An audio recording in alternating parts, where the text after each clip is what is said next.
CSIE. Might not trip off the tongue.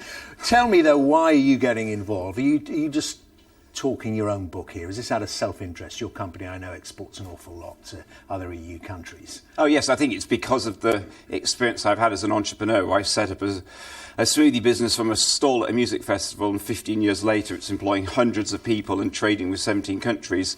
I've experienced firsthand the benefits of being part of the EU and the free trade zone, and essentially our business is a company that makes here and sells the majority to our smoothies over there, but employs the majority of the people here. So it's fantastic for the economy. So I'm not doing it from a partisan point of view. I'm doing it from an informed point of view. Okay, from an informed, looking after employees. It's a simple economic fact. It's better for the economy for Britain to be in Europe. And can I ask you on the number of employees, do you know how many of them come from other countries within the European Union? Well, we have 330 in total. The majority work in Fruit Towers, which is in London, and the mass majority of those are UK-born. But yeah, we benefit from the free trade of Europe. We send talented people over there. We get talented people from over there to over here. But net overall, the majority of people we employ are UK citizens. But you know what the Out campaigners say of various hues? I mean, none of them say that there would be trade barriers put up. The whole thing, they want to reset the relationship with Europe, is to keep trade central there, get back to that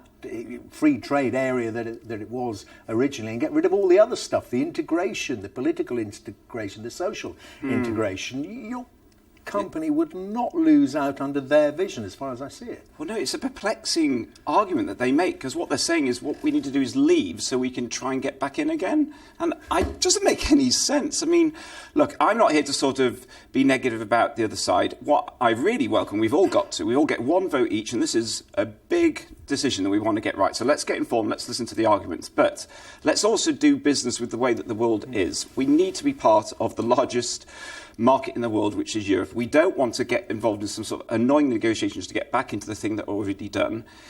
Even if we did come out, we would still want to trade, and of course we still could trade, but we'd still have to comply with all the legislation, all the regulation, all the rules of that particular game. The difference would be we'd no longer be round the table helping set those rules. So are you in favour of a renegotiation? Because there must be rules, you talked about them. I mean, some of them must be burdensome, must be irksome to a company like yours. There must be some EU directives and regulations that come your way. You think, my goodness me, why are they doing that, particularly in the sector you're in? Well, we all are up for reforming the EU. I'm certainly not going to sit and say it's some sort of perfect institution.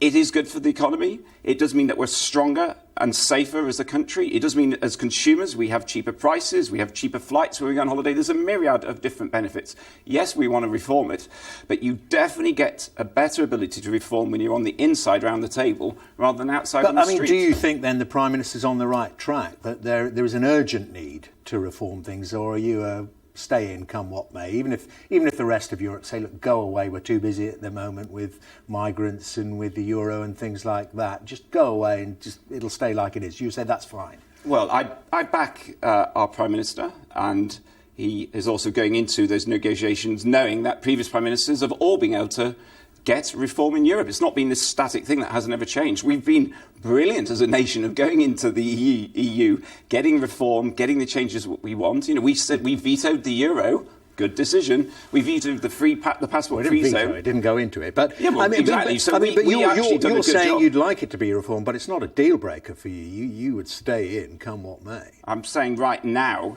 it's in its imperfect form. We're stronger economically being in. We're safer as a country being in. As consumers, we're better off being in. We can make it better for sure, and I back him, and he'll get some stuff, and it'll make a good thing better. But the question is, what happens if he doesn't? Well, I guess you asked me for a direct question, do I think we should be in even if it stays the same? My answer is definitely let's be in even if it stays the same, because A, it's good now. It's not perfect, but it's definitely good now. And B, if we stay in, we've got a much better chance of continuing to be able to reform it in the way that we want, rather than if we come out and go, sorry, we want to be back in again, can you do some stuff for us? Doesn't make sense. I think, because you're going to hear, we're all going to hear for the next 2 years, thousands of arguments, lots of data and everything, people arguing. I think it's got to come down to some common sense principles. Do you think it's best for us as a country to come out of the world's largest free trade zone? Do we think we're going to be stronger and have greater global leadership if we retreat from this big Well, you know what institution. people say about that? They say, well, we could do, as a country, we could do bilateral deals with individual countries like China. I mean, crikey, if that market opened up for your company. Well, I wouldn't sell a single smoothie there, I'm sure. 44% of what this country exports goes to the EU. So obviously, there's great growth coming from the BRICS, okay? But the BRICS in total only add up to 8.5% of our exports.